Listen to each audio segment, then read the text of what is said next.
홍해를 건너는 승리자, 이런 제목으로 같이 은혜를 나누려고 합니다. 이스라엘 백성들은 이제 모세의 인도를 받아서 드디어 애국을 탈출합니다.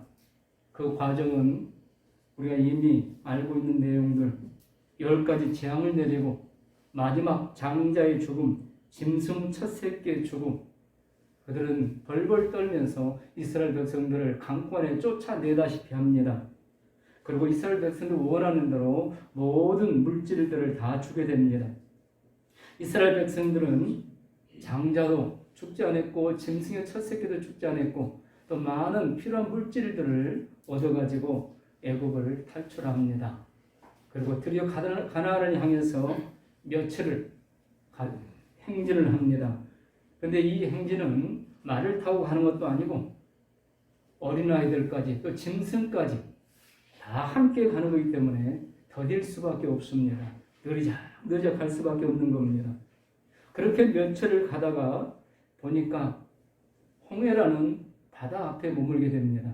근데 하나님은 이스라엘 백성들에게 여기서 장막을 치라. 그런데 성경이 자세히 보면 굉장히 위험한 곳입니다. 만일 적들이 쳐들어오면 피할 수가 없습니다. 물에 빠져 죽든가 적의 칼에 죽을 수밖에 없는 그런 위험한 곳에 이스라엘 백성들로 하여금 장막을 치게 합니다. 성경은 뭐라고 이야기합니까? 바로 왕이 이 모습을 보면서 저들이 광야에 갇혔다. 우리가 한 번에 저들을 죽일 수 있다. 더 이상 이들을 두려워할 필요도 없다. 이렇게 위험한 곳에 장막을 치게 하십니다. 왜 그러셨을까요? 우리는 알지 못하지만 하나님의 특별한 계획하신 전능자의 능력을 나타낼 그런 계기를 지금 마련하고 계시다는 겁니다. 종종 우리의 인생, 삶 속에 이런 일이 있습니다. 도저히 이해할 수가 없습니다. 왜 하나님이 이러시는가? 하나님은 그 과정을 통해서 정말 하나님이 어떤 분인가를, 하나님이 어떻게 전능자이신가를 나타내 보이기 위해서라는 겁니다. 하나님은 이제 이스라엘 백성들이 아우성을 칩니다. 왜입니까? 뒤에는 홍해라는 엄청난 강이 물이 넘치고 있습니다. 다시 애국 군사들이 쳐들어옵니다. 600대 특별 병거라고 그랬습니다. 이스라엘 백성을 죽이려고 쳐들어옵니다. 두려워 떠는 이스라엘 백성들 모세를 원망합니다.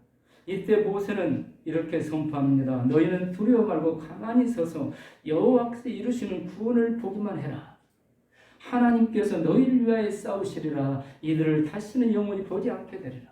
모세가 어떻게 이렇게 말씀할 수 있었을까요? 모세는 이미 하나님께 응답을 받았기 때문입니다.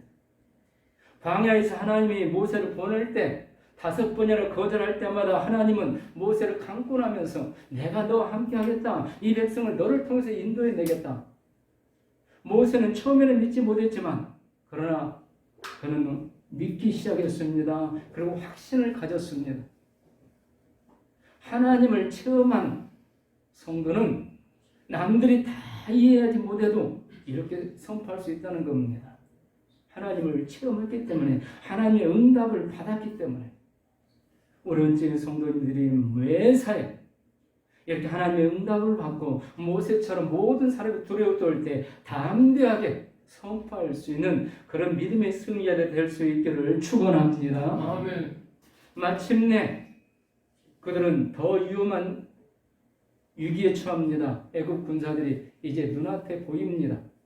근데 하나님은 그들이 감히 이스라엘 백성을 공격 못하도록 3일 동안 구름기둥과 불기둥으로 그들을 막아놓습니다. 눈에 보이는데 가서 죽일 수가 없는 겁니다.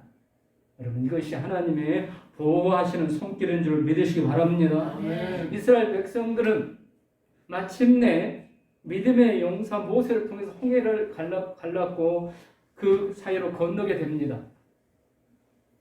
이스라엘 백성들이 다 건넌 후에 애국 군사들이 뛰어듭니다. 그런데 애국 군사들은 그 홍해 물속에 다 수장되어 죽습니다. 하나님 말씀한 대로 다시는 너희가 그들을 보지 못하리라. 볼 수가 없게 됐습니다. 물속에서 다 죽어버렸기 때문에. 그래서 오늘 이런 말씀을 통해서 홍해를 건넌 승리자, 홍해를 건넌 승리자의 비결을 같이 잠깐 은혜를 나누려고 합니다. 왜 이런 제목을 가지고 은혜를 나누려고 하느냐? 저는 이렇게 생각을 해봤습니다. 이스라엘 백성들이 과연 전부 다 홍해를 건넜을까? 한 사람도 빠짐없이 다 건널 수 있었을까?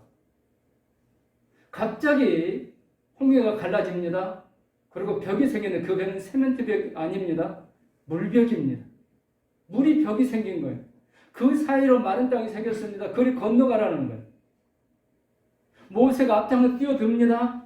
많은 믿음의 용사들이 뛰어듭니다. 조금 전까지 모세를 원망했던 사람들, 하나님을 불신했던 사람들, 그러나 이제 그들이 한 사람 뛰어들기 시작합니다. 과연 그런데 모든 이스라엘 백성들이 다 뛰어들었을 건가? 여러분 한번 우리가 고민해 봐야 할 문제가 아니겠습니까? 뛰어들지 못한 사람은 죽었습니다. 애국 군사의 칼에 화살에 다 죽었습니다. 그래서 홍해를 건넌 사람은 승리자라는 겁니다. 믿음의 승리자.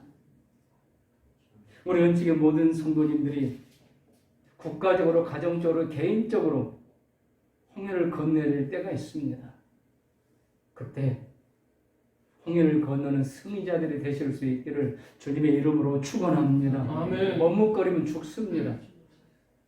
뛰어들어서 건너는 자만 살 수 있습니다. 왜 못 뛰어듭니까? 벽이 물벽인데요. 이거 언제 다시 합칠지 누가 합니까? 여러분 물벽 보신 적 있습니까? 아무도 물벽 본 사람이 없습니다. 그 사이로 건너라는 거예요. 여러분 하나님에 대한 절대적인 믿음이 없으면 건널 수 없습니다. 그래서 이 홍해를 건넌 사람들은 승리자가 되는 겁니다. 우리 은칙의 모든 성도님 자손 천대까지 승리자들이 되시기를 축원합니다. 아멘.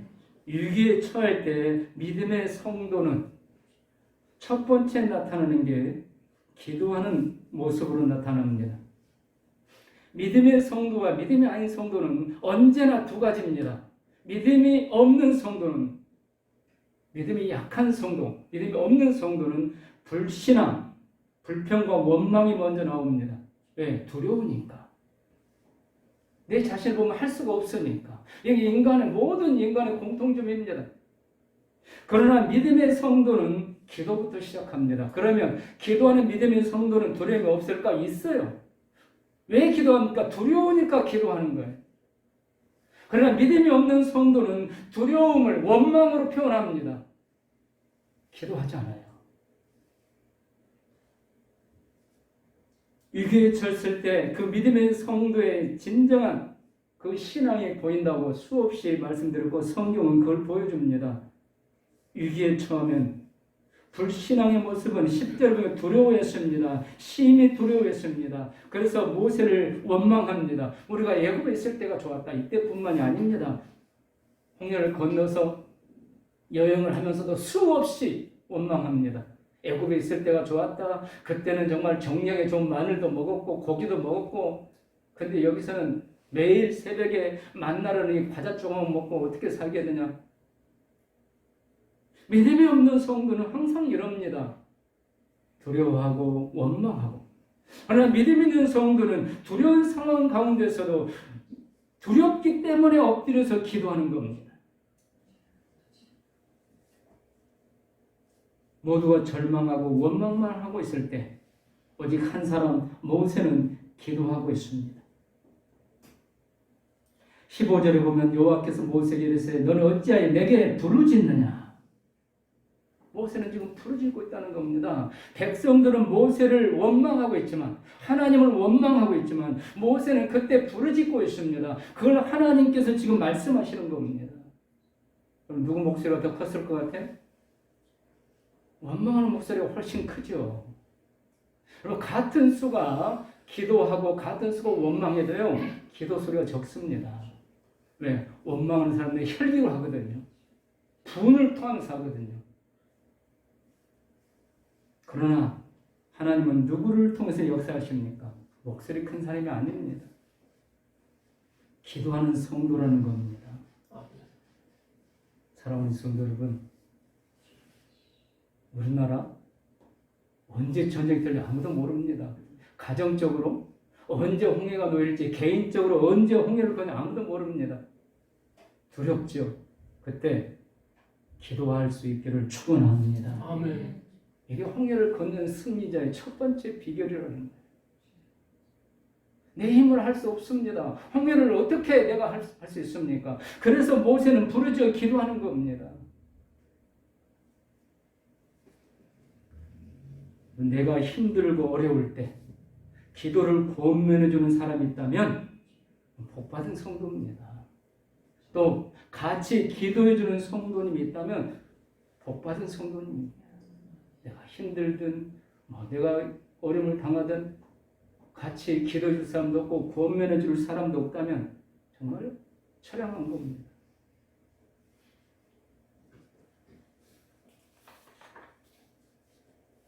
두 번째로 홍해를 건너는 승리자는요, 하나님의 음성을 듣고 순종하게 됩니다. 15절의 뒷부분을 보면 이스라엘 자손의 명령에 앞으로 나아가게 하고 앞으로 나아가라고 말씀하십니다. 이때는 홍해를 아직 가르지 않으셨습니다. 아직 홍해를 가르지 않았는데 이스라엘 백성들 하여금 그 물속으로 나아가라는 겁니다. 그럼 모세가 이렇게 말했을 때 이스라엘 백성들의 반응이 어땠을까요? 그렇지 않아도 불평하고 원망하고 있었는데 미쳤다고 누가 그 말을 들으려고 하겠습니까? 그러나 모세는 하나님의 분명 음성을 지금 듣고 있습니다. 이스라엘 자들 명령에 앞으로 나아가게 하라. 그러면서 지팡이를 들고 손을 바다 위로 내밀어 그것이 갈라지게 하라. 이스라엘 백성들이 모세의 말을 듣지 않는다는 걸 알고 있습니다. 그래도 하나님 말씀하십니다. 그리고 모세는 그 말씀대로 순종합니다. 혼자라도 그 홍해 물가로 갑니다. 그때 하나님이 또 말씀하십니다. 이 손에 있는 지팡이로 바다를 가리키라. 하나님의 음성은 한 번 듣고 그걸로 끝나는 게 아니라는 겁니다. 계속 하나님의 음성을 듣는 귀들이 열려지기를 축원합니다. 아멘. 홍해를 거느는 승자가 될 수 있습니다. 우리가 기도가 응답받습니다. 그러면 대부분 기도를 멈춥니다. 그러지 말라는 겁니다. 계속 기도하라는 겁니다. 계속 하나님의 말씀을 묵상하라는 겁니다. 그래서 하나님의 음성을 계속 들으라는 겁니다. 모세는 지금 하나님의 음성을 계속 듣고 있어요. 그래서 이스라엘 백성들을 그 홍해를 건너는 승리의 길로 이끌어오고 있는 겁니다. 그리고 모세의 이 음성을 하나님께서 말씀하신 이 음성을 따르는 그 백성들은 홍해를 건너는 승자가 됩니다. 또 말씀드리지만 과연 모든 이스라엘 백성들이 다 모세의 말에 순종해서 홍해를 건넜을까요? 그때는 건넜다고 이스라엘 백성은 건너도 생각해 봅시다. 요즘 어떨까요? 요즘 이 시대의 성도님들이라면 과연 이 홍해를 두려움 없이 뛰어들어서 건널 수 있을까요? 그래서 홍해를 건넌 사람들은 믿음의 승자입니다. 기도하고 하나님의 음성을 듣고 그 음성에 순종하는 성도가 결국 홍해를 건너는 승자가 될 수 있다는 겁니다. 예배드릴 때 하나님 우리에게 감동을 주셔요. 기도할 때 감동을 주셔요. 성경할 때 감동을 주셔요. 또는 때로는 문득문득 내 마음속에 갑자기 어떤 감동을 주실 때가 있어요. 근데 그때 즉시 순종하는데 우리는 보통 안 해요. 그러고 나면 다른 생각들이 다 삼켜버립니다. 홍해를 거는 승자가 될 수가 없는 겁니다. 즉시 순종해서 홍해로 들어가야 살아남는 겁니다. 왜? 지금 애국 군사들은 눈앞에 와 있으니까. 악한 사탄 마귀는 우리를 쓰러뜨리려고 호시탐탐 노리고 있으니까. 즉시 하나님 말씀만 믿고 순종에 뛰어들어야 살 수 있다는 겁니다. 믿음의 승리가 될 수 있다는 겁니다. 우리는 하나님의 음성, 하나님의 말씀인 줄 알면서도 순종하지 못하는 경우가 많습니다. 왜입니까? 내 경험상 아직 그런 일이 없었으니까. 믿음의 승리가 될 수가 없는 거예요. 여러분, 성경의 기적은요, 계속 일어났던 기적이 일어나는 경우는 별로 없습니다. 거의 항상 새로운 기적들이 일어나요. 예수님 수많은 병자들을 고치는 것도요, 특별하게 고치는 그 모습들을 보면 방법이 거의 막 달라요. 뭘 말씀하실까요? 하나님 말씀을 듣고 순종하는 자만이 승리할 수 있다는 겁니다. 세상 경험, 세상 방법, 세상 사람들이 이렇게 하고, 그게요, 하나님의 음성을 가로막게 됩니다. 순종 못하게 됩니다. 그래서 저는 개인적으로 생각을 해보니까 이스라엘 백성들 중에서도 분명하게 홍해를 건너지 못한 패배자가 있을 수 있다는 겁니다. 얼마든지. 우리 원층의 성도님들은 어떤 홍해라도 하나님 말씀에 순종하심으로 안전하게 건너는 이 은혜 안에 사실 수 있기를 축원합니다. 아멘. 마지막 또 하나는 믿음의 고백과 선포입니다. 모세가 13절 14절에 선포합니다. 우리 13절 14절 우리 같이 읽어보실까요? 모세가 백성이 이르되 너희는 두려워하지 말고 가만히 서서 여호와께서 오늘 너희를 위하여 행하시는 구원을 보라. 너희가 오늘 본 애국 사람을 영원히 다시 보지 아니하리라. 여호와께서 너희를 위하여 싸우시리니 너희는 가만히 있을지니라. 아멘. 세상에서도 절대 긍정 이야기를 많이 하죠. 절대 긍정의 사람이 성공하는 말을 많이 합니다. 하나님 앞에서는요, 절대적인 믿음의 고백, 믿음의 선포가 홍해를 걷는 승리자의 길이라는 겁니다. 모두가 다 안 된다고 할 때 모세만은 두려워하지 말고 하나님을 보라는 겁니다. 하나님이 하신다. 아니, 이스라엘 백성들도 그렇죠. 조금만 생각해 보면 애굽에서 10가지 재앙을 경험했잖아요. 장자들이 죽지 않았잖아요. 그럼에도 불구하고 믿지 못하는 게 전적 부패한 우리 인간의 마음이라는 겁니다. 그때 모두가 믿지 못하고 부정적인 생각으로 부정적인 말을 할 그때 믿음의 선포를 할 수 있는 우리 은총교회 성도님들 될 수 있기를 축원합니다. 아멘. 그 성도가 홍해를 걷는 승리자가 되는 거예요. 현실적으로 따져보면요, 모세는 현실을 피한 도피자입니다. 현실을 외면하고 도망가는 사람이에요. 말도 안 되는 지금 행위를 하고 있는 거예요. 그런데 하나님은 하나님을 믿고 이렇게 엉뚱한 소리 같은 돈키호테 같은 소리를 할지라도 하나님 믿는 믿음 안에서 나온 이 고백이기 때문에 이 고백을 받으시고 이 고백으로 이루어 주시는 겁니다. 아멘. 이게 홍해를 거는 승리자의 비결입니다. 3가지입니다. 기도하십시오. 하나님 말씀을 기도를 듣고 순종하십시오. 그리고 믿음의 선포를 하십시오. 안 된다고 하시는 분요, 반드시 안 됩니다. 된다고 하시는 분요, 아무리 안 되는 것 같아도 됩니다. 아멘. 전능하신 하나님은 살아계시니까. 우리 모든 성도님들이 어떤 상황에서 홍해를 무사히 건너는 믿음의 승리자들이 되시기를 축원합니다. 아멘. 기도하시겠습니다.